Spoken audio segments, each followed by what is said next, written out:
Eccoci qui. Qui siamo arrivati alla fine. Abbiamo cucito sul davanti tutti i pannelli. Primo, secondo, terzo, quarto, quinto e sesto. Sono tutti cuciti. Vediamo nel dietro. È cucito il primo, il secondo, il terzo, il quarto, il quinto. È stato cucito il sesto. Sono state fatte le cuciture qui, come vediamo, questa qui, che è stata subito passata 4 volte col filo e ha 1 millimetro, questa è quella del dorso, 1 millimetro proprio qui.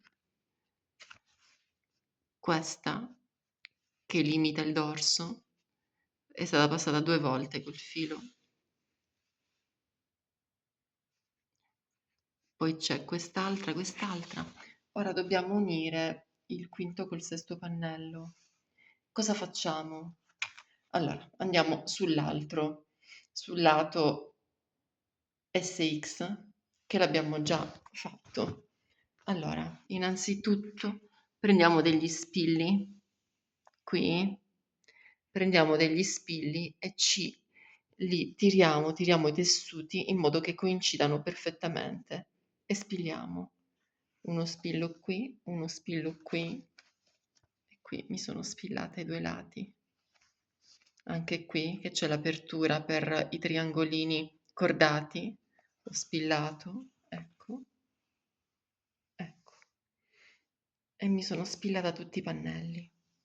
L'ultimo pannello, cioè il quinto di X qui, me lo sono spillato tantissimo in modo da poterlo tirare bene. Vedi? Questo l'ho spillato tantissimo, l'ho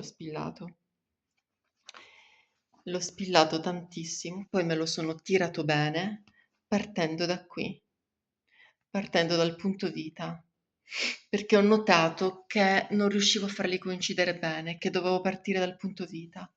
Partendo dal punto vita mi sono messa gli spilli.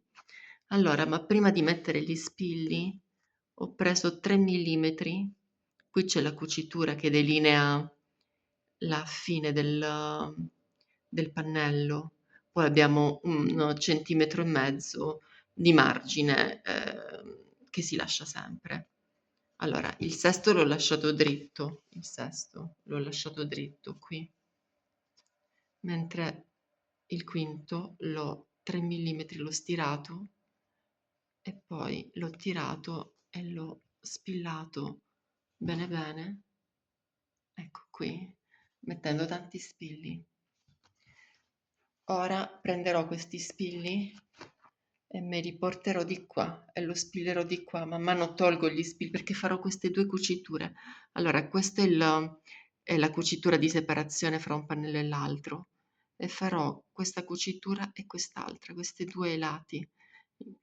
Passerò 4 volte ciascuna cucitura in modo che viene fermo fermo. Prima mi prendo gli spilli e me li passo di qua perché non posso cucire, perché cucirò su questo lato e non posso cucire su questo lato avendo gli spilli sotto. E poi mi faccio la cucitura, le 2 cuciture, 4 volte per ciascuna, ok? Bene.